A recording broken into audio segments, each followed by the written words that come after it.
Brand new year to look at, brand new look. Okay, well, let me be honest with you. There's a reason why the opening titles look a little bit different than they have in the last couple of years that we've looked at. Cyberlink Power Director apparently decided to do another update, and this update, because the last one was so glorious and so good, this one took away every single title sequence and video, nearly every video I've ever done on there. It's all gone now. So, luckily, I have the stuff saved on YouTube. I can download it from there onto this new video in particular. So that's not a huge problem for me, at least right now. But that was one of those things that just really irked me from the last couple of days. I talked about it yesterday in the video how I was a little stressed out over the Steel City Con, over these little things, and that was another thing that was just really messed with me. But you know what? Let's get positive here. We're starting off a brand new year. This is January 7th, 1994. And it's another edition of Time About the Movies. And like I said, we're starting a new year off. And we've got 4 movies to look at. I've already wasted your time here, but that's just a situation that's been this way. So let me move on. Okay. Moving on. Last week we did multiple movies in a single episode. This week we're doing 4 of them. 2 of them actually came out last week because I forgot to do them in the last episode. But we're going to start with those ones this week. So we'll start off with the first movie that I missed out on. That's Daniel Day-Lewis and Emma Thompson in the Name of the Father.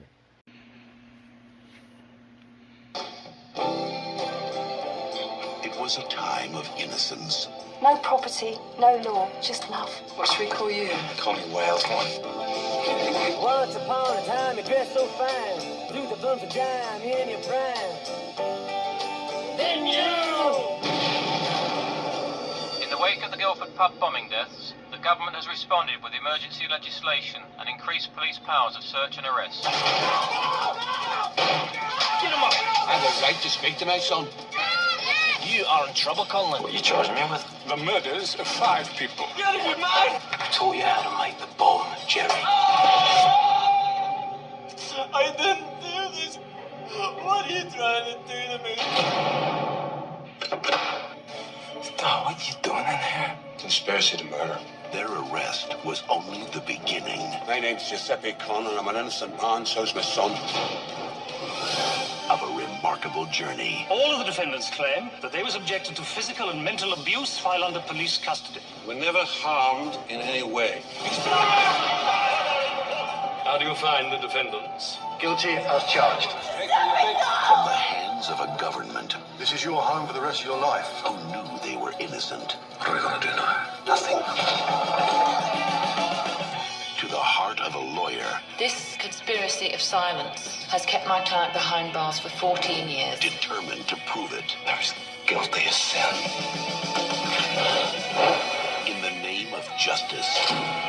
In the name of truth. In the name of love. In the name of the Father. So, In the Name of the Father stars Daniel Day-Lewis, Emma Thompson, Pete Postlethwaite. It was co-written and directed by Jim Sheridan, who directed My Left Foot, which was the movie that Daniel Day-Lewis won his first Academy Award with. In a year where you had so many good award contenders in 1993, this movie kind of went under the radar, and honestly, it's really one of those underrated movies that a lot of people don't really talk about all that much, but it's probably one of the best performances Daniel Day-Lewis has ever given. This is a really good movie. A really well-made story, a really good, engaging story, a great mystery on how these four people got accused of being the people who were convicted of this bombing that happened in 1974, and just the way the corruption takes place. That these people, the people that were accusing these people, knew that they weren't the people, but they went ahead and did what they did anyway. And it's just like, it just hurts you so much to watch these people who are innocent and have no connection to this whatsoever be tortured like this and being put through all this misery. And it's a really good story. It's a really good, enjoyable film. The performances overall are great. You really get invested in the storyline. You get so sucked into the story. It's tough to watch at times, but it's such a well-made movie. It's a really good, very well-made film.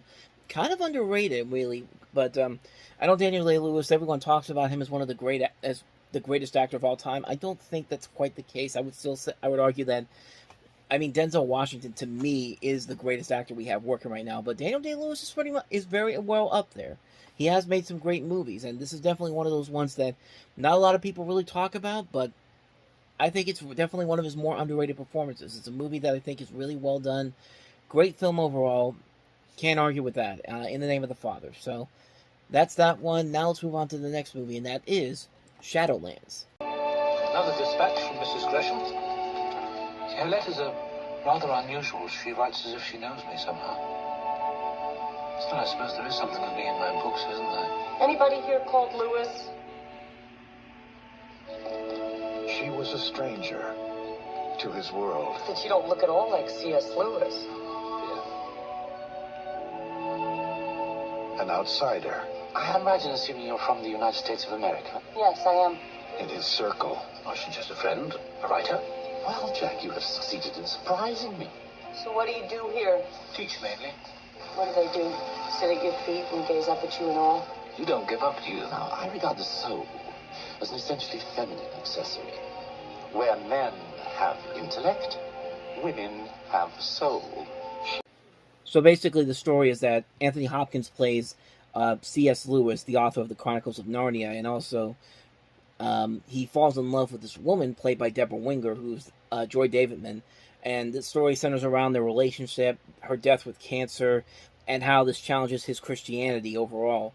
Directed by Richard Attenborough, written by William Nicholson, who actually made this into a TV movie. This is actually how it started, and it eventually became a stage play, and then they eventually remade it into a movie.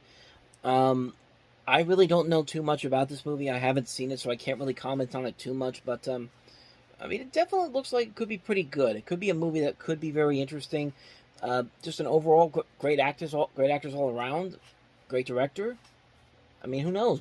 I mean, honestly, I really don't doubt that this is not one of the best movies that came out in '93. I just never saw it, so that's pretty much all I got to say about this one. So now let's move on to the first weekend of 1994, and this is usually when the dumping ground comes into play. And first movie is definitely that Kevin Bacon in the air up there. Pictures, Coach Jimmy Dolan traveled to Africa to discover the next basketball superstar. Kid's got the hang time of a hot air balloon. Like, hey, Jordan. What he found We play basketball game. We bet all our land. is a tribe who needed his help. You will be our coach. Together, they're about to play the game of their lives. Kevin Bacon. He's ghosting her! The Air Up There, rated PG. I mean, really, we've seen this done so much better. I mean, Disney themselves even put out a movie that was pretty much similar to this with Cool Runnings, except this one's about basketball. That one was about bobsled riding with Jamaicans, and it just wasn't really all that funny. It's a movie that just really feels like it's a story that's been done to death. It doesn't have anything that really pushes it to another level. It doesn't even have that nostalgic factor. Like, I've seen sports comedies that are not very good on most cases that I love anyway. Like, we'll get to one later on in the year with Little Giants, but yeah, this movie just really didn't do it for me, and I don't think it really did it for a lot of people. I think the biggest problem with it is that the basketball player in general that Kevin Bacon finds, there's nothing really all that exciting about him. There's no real charisma with him. He's not really all that funny. He's not even that great of an actor. He's just a guy that looks like a tall basketball player. I mean, that's really all the main joke of the movie, and even the poster, like, it's just him, this tall guy, standing in front of a small Kevin Bacon. I mean, there's just nothing really all that engaging or exciting about this movie whatsoever, and it was largely forgotten, and you could probably see why. It's also directed by the same guy that did Kazam, so why would I think that this would do any better? Actually, was this directed by the guy who did...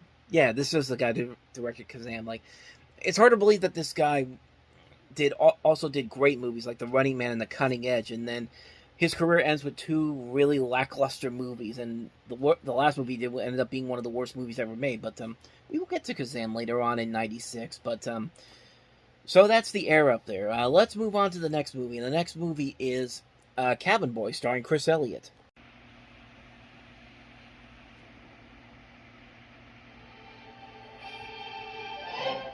Touchstone Pictures presents. Here's how a harem girl dances. Okay, well, thank you for that. adventure that's so big. Say what? So charming. I'm at my wit's end. I can't take it. So manly. It's sure to be a classic for all generations. Perhaps you've been like the drunken, abusive grandfather I never had. Cabin Boy. He'll come in. It's the story of a boy and his love affair with the sea. This moron got on the wrong boat. Now he's getting a taste of the sailor's life. Is it true it's unsafe to drink seawater? That's a new one to me. It's the most amazing journey ever. Okay, moron, you go stand in the bow and let us know when we're coming close to ice. Okay, you hit one. He never dreamed where the winds of fortune would blow him. Where the spirit of adventure would hurl him. Or where the hands of fate Come on over here, honey. would grab him. These pipes are clean. Touchstone Pictures presents What happened to you? Well, let's just say I finally shed my feminine side. Chris Elliott, So this is what you guys do for fun? Humiliate an imbecile? Cabin Boy, You couldn't be cuter. Hey, would you like to buy a monkey? Why does this movie not get more love than it does? Because, Mother of God, this movie is hilariously good. Wow, I saw this movie years ago. I really wasn't expecting a whole lot from it, but I like Chris Elliott. I like that it's produced by Tim Burton, and Andy Richter's also in it as well. And really, it's one of the funniest movies I have ever seen. Like, I'm amazed that they got a PG rating out of this, because holy crap, there is stuff in here that.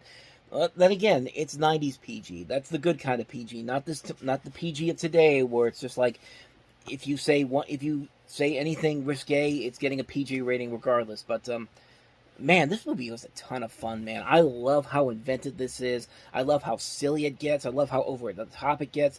That usage of animation that they use in here. I wouldn't be surprised if Henry Selick, the Nightmare Before Christmas director, actually did some of the stuff for this movie, but. Man, this is a funny movie, a really underrated gem. It's just visually pleasing to look at, some really funny lines. David Letterman makes one of the rare sweet film appearances in his career. Like, he never really... I think this is the only movie where he actually plays a character. And, like I said, it's just hilarious. It's so inventive. It's so creatively ridiculous. It's just a ton of fun all around. I love this movie to death. I really want to get a physical copy of this because, man, I love this movie a lot. Like, I really think this movie was made well ahead of its time. It's one of those movies that really has grown in appreciation for me. Because when I remember seeing the trailers for this when I was little, and I thought to myself, I thought to myself that this didn't look all that good. But man, almost 30 years later.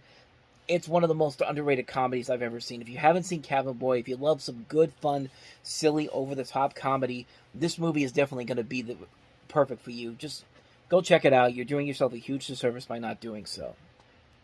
And on that note, we wrap up another edition of Time About the Movies. Next time we meet, we'll jump into weekend number 2, which has movies including House Party 3, also Iron Will.